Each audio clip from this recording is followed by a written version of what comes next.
Morning, everyone. Thank you for joining us for today's school health update. It is Thursday, March 30th. I hope you're all having a fabulous morning and staying healthy and safe out there.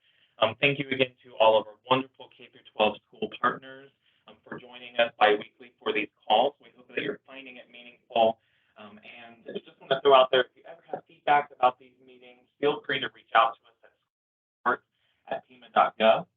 This meeting is intended to be for you, and we want to make sure that the time is meaningful and impactful. I know that all of you are very busy. Let's go ahead and jump right in. We have two guest presenters today who I will introduce later in the presentation.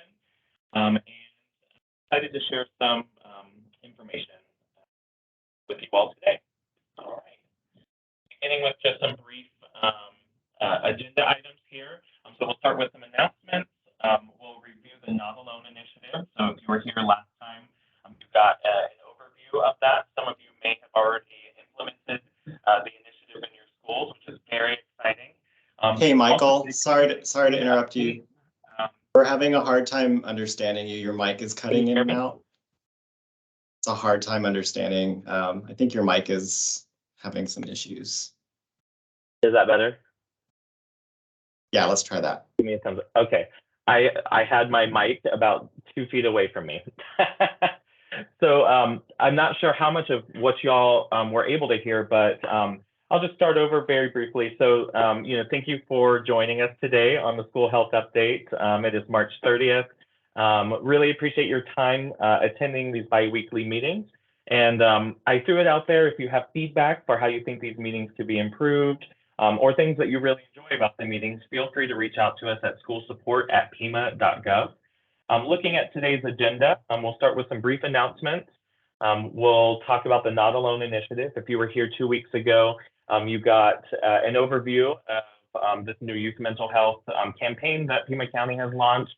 Some of you have already implemented this into your schools, which is very exciting to us. And we're so appreciative of these partnerships to be able to do that. We'll also provide a COVID-19 update. We'll provide a Strep A update. And then, what's not in here is one of our guest presenters. Today we'll be talking about some tobacco prevention initiatives happening here at the county and ways for you to get involved. All right, as usual, Narcan is available for all schools. And if you're interested in having this tool intended to reduce opioid-related overdoses, you can reach out to us at schoolsupport@pima.gov, and we can get you linked to the team to make sure that you have that available on your site and provide any necessary training. But this is a really important life-saving tool. If you've seen the news, just yesterday or the day before, the FDA actually has finally approved Narcan for over-the-counter sales. Now, when that is actually implemented in the stores, who knows the timeline on that? But that's a really big milestone. And so if you're following overdose prevention related to Narcan, that's a really big deal.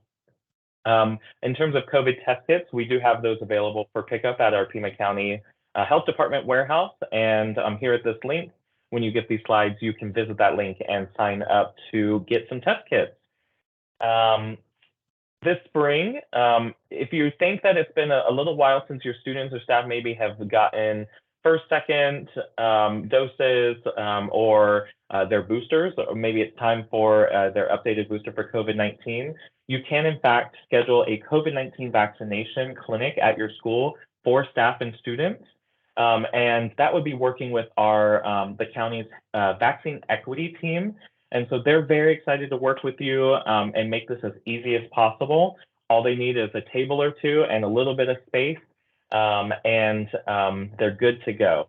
And so if you're interested in that, please do email them at vaccineequityscheduling@pima.gov. And then finally, I have an announcement that we have 2 spots still available for our May Youth Mental Health First Aid Instructor Training. Now, I want to be really clear. The instructor training is a Part 2 training for those who have already completed the 8-hour foundational training as a prerequisite.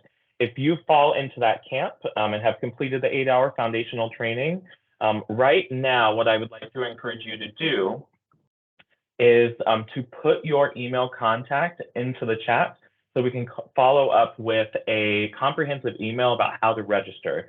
Today is the last day to register for the May training, and we would love to get those 2 spots filled in.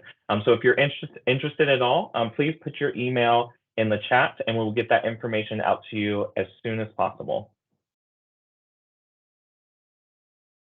We continue to offer emotional wellness presentations for staff and students. So these presentations can be modified to meet the needs of the school. Typically, they're 1 hour in length, but we are flexible.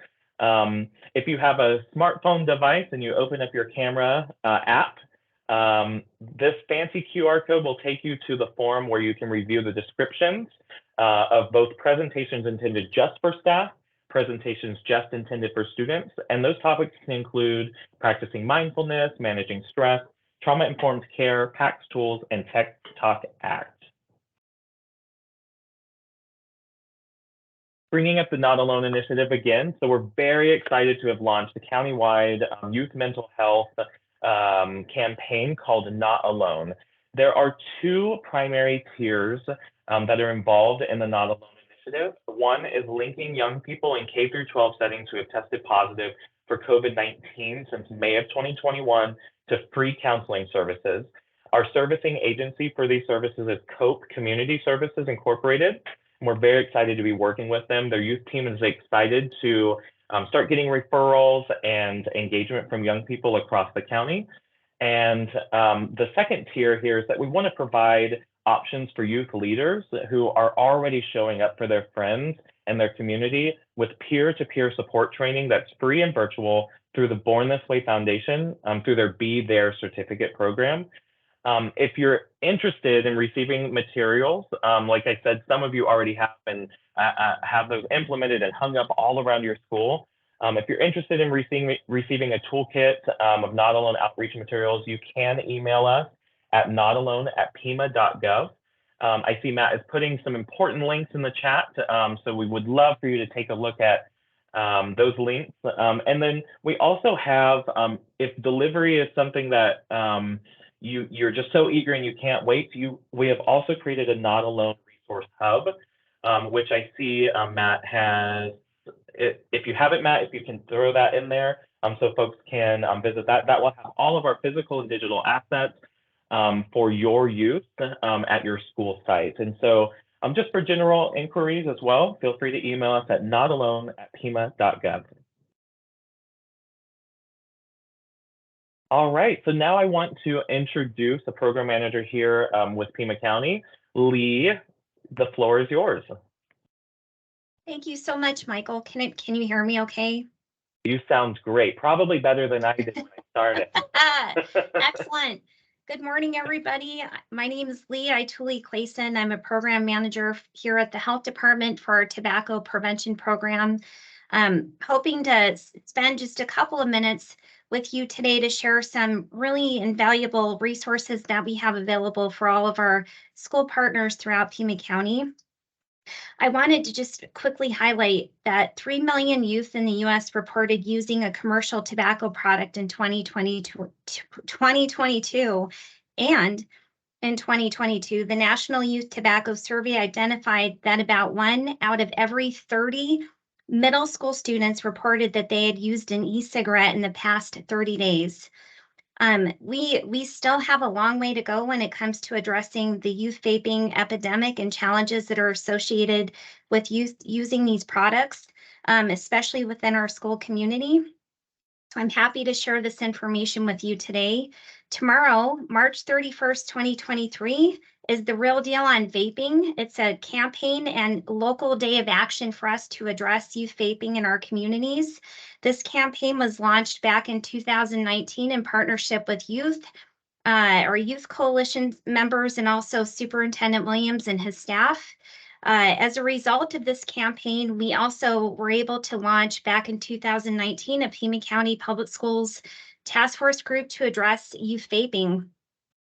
Pretty much every school district participates, excuse me, in that task force group. And really the goal and objective is for administrative representatives to work comprehensively across the board to identify priorities to address youth vaping and to develop an action plan and action steps to do that everyone can work on together. Next slide.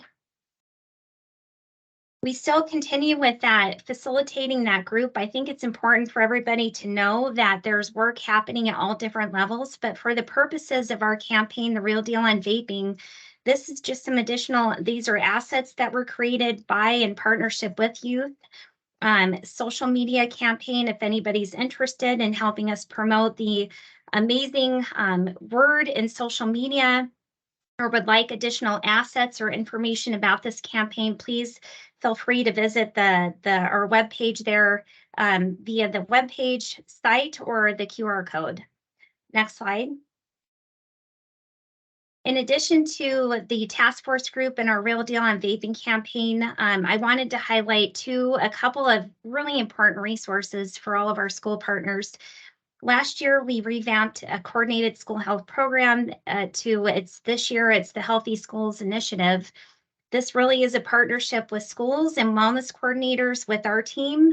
We provide a stipend to wellness coordinators to help us address tobacco-free strategies to address tobacco-free campus at the school site in a very comprehensive way. We provide technical assistance for wellness coordinators, provide resources and guidance for assistance for that to happen. In addition to the stipend, we provide technical assistance and bring in partners from the American Lung Association and other community partners to provide support at the school site.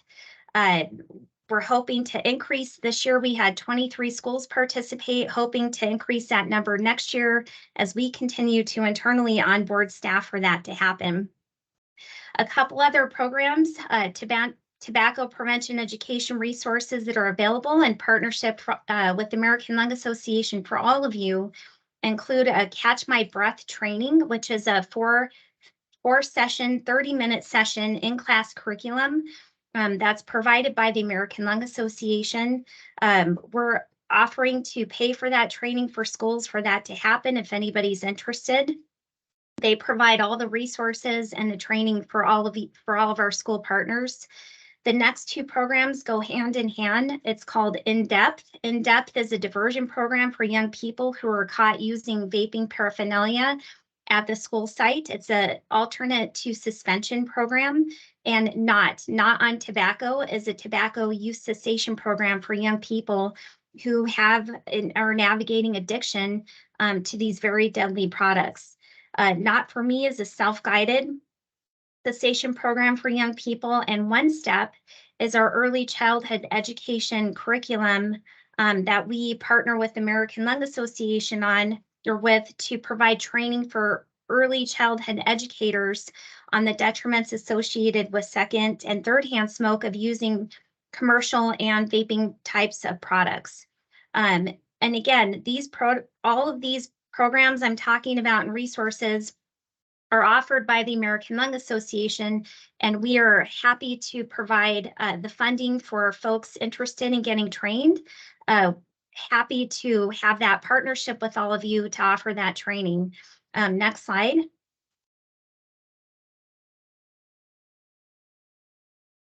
I know this was a ton of information, so I'm trying to make it as simple as possible. If anybody's interested in learning more about the various programs from the American Lung Association that we offer, please feel free to either reach out to me. This is my contact. This is my phone number here. I would love to hear from you about your experiences or any sort of feedback you may offer on how we can best provide support for all of you. And this is just a link to some additional information on all the programs that I just highlighted. I'm happy to take any questions at the end. Thank you so much, Michael and Matt, for sharing the space, and everybody here for sharing the space with us today. Thank you for all you do. Thank you so much, Lee. And this is really, really important information. Again, if y'all are interested in reaching out, like Lee said, we have a lot to offer. And so please do reach out to Lee and her team if you're interested in getting involved and bringing some of these resources to your youth communities, please. And thank you. Thank you so much, Lee. All right, so next up we have Anissa. You have the floor. Hello, good morning. I'm going to be covering for Matt Christenberry today, who usually does the COVID update. So the big takeaway here is that Pima County is still experiencing high rate of transmission. Just anecdotally, I do case assignments for our epidemiology team, and I have to filter out the COVID cases. We still have that's the majority of the cases that we have, I will say. And we still investigate COVID outbreaks in the community and congregate settings. So you may not all be seeing it in the schools in the way that we interact with you with COVID outbreaks, but please know that we are actively working to try to curb those outbreaks in other kind of settings. So that's very important as we're coming up close to Easter and you have children visiting grandparents and, long-term care settings and whatnot. So we are still also promoting the bivalent booster. As you can see here, 23% of ages 5 and up have received that. So please get that message out to your schools and your school nurses and your parents. Next page, please. As you can see here, this is a community level by county at the CDC. So there's also a lag in the data, as you know. So we get our cases actively, our Pima County numbers are slightly different than what's reported to the state in terms of time lag, and then they get to the CDC. So we are also doing a genomic sequencing surveillance too. So that's also something to be aware of. Next page, please. Again, this is information you can find on the CDC page, and this kind of explains the parameters of what's low at the community level versus, what's low, medium, or high in case rate per 1,000 population. Next, please. And this is community transmission. So again, with the community transmission, we're at substantial based on the CDC rate, but again, this is a time lag. So just please be aware of that. As you can see, it's kind of distributed differently across most of the state and across the country, in fact. And again, it just depends on, your vaccine coverage and how well people are, still keeping those precautions. Next, please. Okay, so I'm going to move on to another kind of hot topic in the media and might have affected schools or not in terms of their concern, but I just want to share what's going on locally. I had to do a media interview recently, actually, I think it was Monday or Tuesday. They were interested in group A strep infections. As you know, the CDC may have put out an alert that there have been more cases, and they believe that it's in relation to kind of the COVID shutdown at the schools, that now they're receiving an increase of cases post 2020. So I wanted to share what was going on locally in case people had questions. So their surveillance indicates that severe infections caused by strep group A, Streptococcus group A bacteria decreased around 25% compared to the years right before the pandemic. These severe infections are called, you can call them IGAS for short, were typically low in children. So they state that through 2020 and 2021, which was when most of the schools were kind of closed down because of COVID across the country, that they were the lowest on record since 1997. I just wanted you to know that Arizona was not included in the surveillance report. So this was quite a few states, and I put the link here if you want to take a look at the surveillance report, but this isn't typically Arizona. So just so you know that. Next page, please. Now, Pima County has averaged about 166 cases of invasive strep group A January through December. We have had an increase, and this is our raw kind of data right here. You can pull this off the Arizona Department of Health Services dashboard, so you have access to these data. So as you can see, we've increased, and this is just all total invasive strep group cases. We do not receive rapid strep cases. So when your child or a student goes and goes to urgent care, gets a strep group A rapid test, we don't get that report. We only get the invasive, which is a good thing that we have such a small number of those in children. So I'll get to that. Next, please. And as you can see, Arizona in general on that dashboard will show a steady increase It's not a drop or an exponential, and it could be in relation to the reporting. The Banner Healthcare System does most of our reports. They have a pretty good protocol in reporting invasive strep cases. Now, Banner is also part of Maricopa County, Pinal County, and they've kind of spread out. So you'll see that pretty consistently across the state. This is, again, descriptive data for current cases. As you can see here, this is our number of raw cases. So these are raw data. This is our 5-year average. So we were well above, already starting out for January and February. March, we're towards the end of the month, so we can see if we may or may not go up. I get a few cases every day. We don't do interviews for these cases, but we do investigate them in that we do records review. So I do have some anecdotal data on what the cases look like. Next, please. Preliminary data for this year indicates that our invasive infections have remained high in children in some areas of the country, even after respiratory viruses have decreased in those areas. Now, this was from the CDC, which is why it's in quotations. So it's not local here to Pima County. So this is, again, on their surveillance study as a whole. In Pima County, only 2% of all of our reported invasive cases were children. Again, rapid strep is not reportable, so that's a good thing. We don't want it to get to that invasive stage. Most of our cases that are invasive are adults. Average age is in their late 50s. Most of them are male. They have underlying risk factors, including untreated cutaneous wounds. And then, of course, there's other risk factors, underlying health conditions, leaving the hospital at AMA multiple times, so they have to go back, and then there's an infection, not completing their treatment. Substance use and being unhoused are also other co-risk factors that we've seen in a lot of the cases. So again, this isn't something that we're seeing in children locally. Next, please.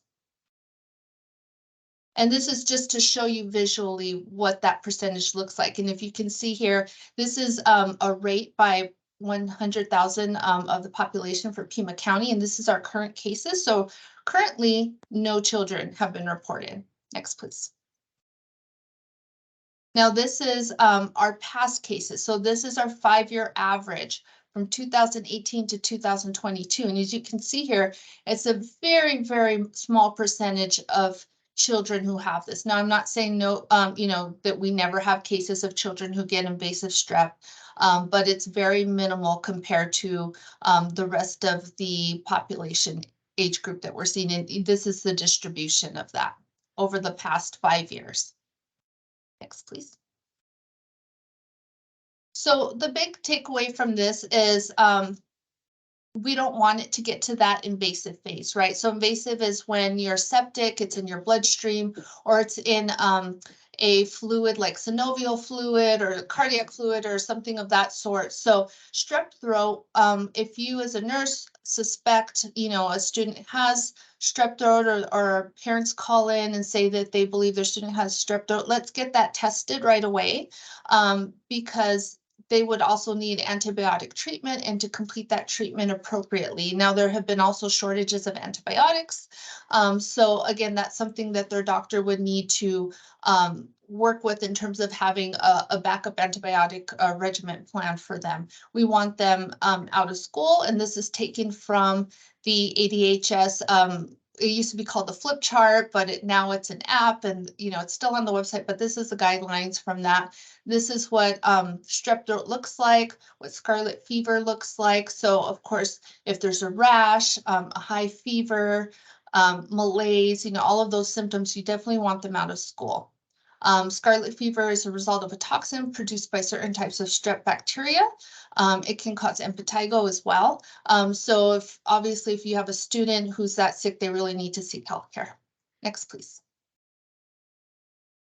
Okay, so the incubation kind of varies. On the ADHS website, it doesn't give you an incubation on their school guidance, but I found this from the CDC and from our communicable disease guidebook by the American Public Health Association. So this was the range that they gave. So again, if you need to seek medical care quickly, keep their children home from school and activities. So we always say school, but then, you know, we don't want them at church on the weekends or playing baseball or whatnot. They need to be home and on treatment for at least 24 hours. And make sure the household is up to date with flu and varicella vaccines. That's the biggest infection. I'm sorry, that's the biggest lead to having an infection that's invasive, right? So if you have regular strep and you can take care of that with antibiotics, that's wonderful. But if you also have a illness of influenza or varicella, you have a higher risk of having the invasive infection. So that's the biggest thing. Also, really good hand hygiene. So what we're seeing on our invasive cases that they're cutaneous, meaning they're in the wounds. So good hand hygiene, especially after coughing or sneezing, good respiratory etiquette, that's going to take you a long way, not only preventing strep invasive infections, but other respiratory infections. Again, clean and treat wounds to prevent that secondary infection. Next, please. And that's all I have, unless anyone has questions. Thank you so much, Anissa. Really appreciate all of the knowledge that you brought today, and hopefully folks found this information useful and can take this back into their school communities. Just as a reminder, you can contact our EPI team at epi@pima.gov, or you can call them at 520-724-7797. They also have a fax number, 520-838-7538. And so this team here is really wonderful. And if you have any kind of outbreak at your school, please do feel free to get in contact with them, and they'll give you the best guidance that they can. All right, y'all, we're coming to the end. Just a reminder that our next schools call will be on Thursday, April 13th at 9 a.m. For those of you, if you haven't joined us in a while, we have moved to a bi-weekly schedule, meeting on the first and third Thursday of each month. However, any day of the week, you can, Monday through Friday, you can call us at 520-724-7018. That's the school support line. You can also email us at schoolsupport@pima.gov and get support that way. Some resources that were included throughout the presentation will be included on this slide. So when you receive the follow-up email, throughout the presentation, you'll see a bunch of different links, but I've collated some of the important ones here. And then I already mentioned, but you can call us, you can email us, or you can visit pima.gov/healthyschools for information. All right. So now I want to open it up in the chat. If anyone has any questions, our presenters are going to stay on the line. And if you have any questions, feel free to throw those in the chat now.